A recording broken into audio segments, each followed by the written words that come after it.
இன்றைக்கி 1 kilo chicken 3/4 kilo சீரக சம்பா அரிசி போட்டு 5 பேர் சாப்பிட்ற அளவுக்கு ரெஸ்டாரண்ட் ஸ்டைலில் ஒரு சூப்பரான சிக்கன் பிரியாணி எப்படி செய்யுதுன்னு பார்க்கலாமா?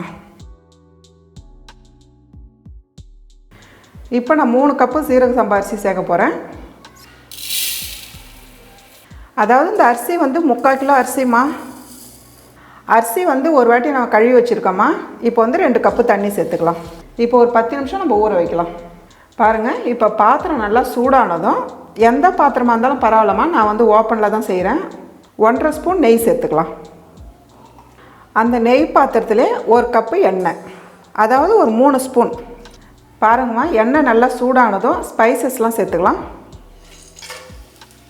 உங்களுக்கு மசாலா எவ்வளோ தேவையோ அதுக்கேற்ற மாதிரி ஸ்பைசஸ்லாம் சேர்த்துக்குங்க.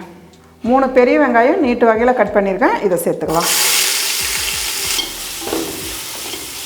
பாருங்கள், வெங்காயம் வந்து இந்த அளவுக்கு வதங்கும் போது 5 பச்சை மிளகாய் சேர்த்துக்கலாம். கூடவே 4 ஸ்பூன் இஞ்சி பூண்டு பேஸ்ட்டு சேர்த்துக்கலாம். எப்பயுமே பிரியாணியில் வந்து இஞ்சி பூண்டு பேஸ்ட்டு கொஞ்சம் கூடுதலாகவே சேர்த்துக்கங்கம்மா. பிரியாணியோட டேஸ்ட்டு ரொம்ப நல்லாயிருக்கும். இதை சேர்த்து நல்லா வதக்கிடுங்க.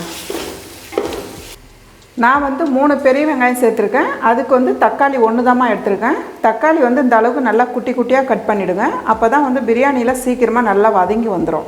அதே போல் பழமாக எடுத்துக்கோங்க தக்காளி. இப்போ தக்காளி சேர்த்துக்கலாம். தக்காளி வந்து ரொம்ப கம்மியாக சேர்த்துக்குங்க, அதிகமாக சேர்க்கக்கூடாது. இப்போ இது சேர்த்து நல்லா வதக்கிடுங்க. இது கூடவே ஒரு கைப்பிடி அளவு புதினா சேர்த்துடலாம்.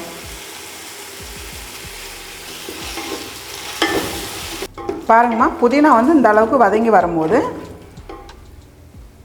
நான் வந்து 1 கிலோ சிக்கன் எடுத்து நல்லா கழுவி வச்சுருக்கேன், இதை சேர்த்துக்கலாம்.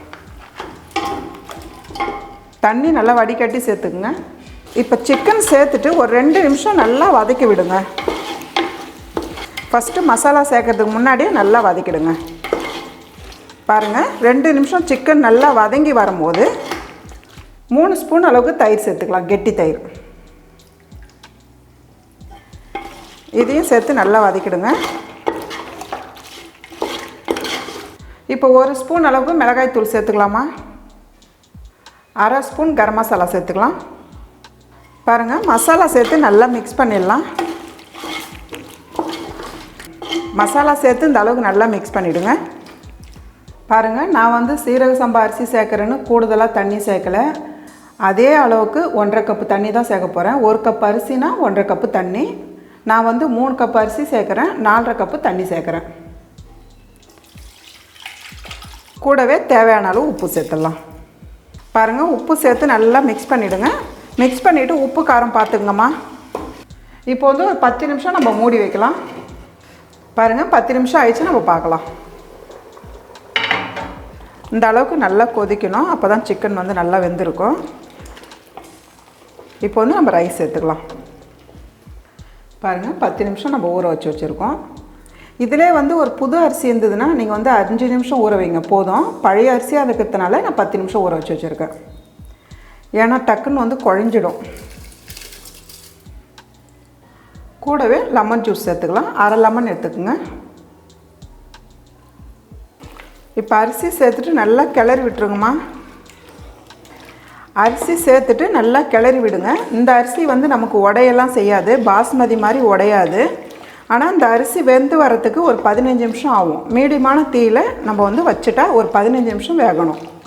5 நிமிஷத்துக்கு ஒரு வாட்டி அடி வரலும் கிளறுங்கம்மா, அப்போ தான் வந்து அடி பிடிக்காமல் இருக்கும். இப்போ வந்து ஒரு 15 நிமிஷம் நம்ம மூடி வைக்கலாம். பாருங்கள், 15 நிமிஷம் ஆயிடுச்சு, நம்ம பார்க்கலாம். 15 நிமிஷத்தில் நான் 2 வாட்டி கிளறி விட்டுருக்கேன். இந்த அளவுக்கு நல்லா அடியாட கிளறி விடணும். எவ்வளோ உதிரியாக இருக்குது பாருங்கள். அதே போல் அடி பிடிக்காமல் இருக்குது பாருங்கள். ரைஸ் பாருங்கம்மா, எவ்வளோ நல்லா பளபளன்னு இருக்குது, உதிரியாக. அவ்வளோதாம்மா, நல்லா டேஸ்டான சீரக சம்பா சிக்கன் பிரியாணி ரெடி.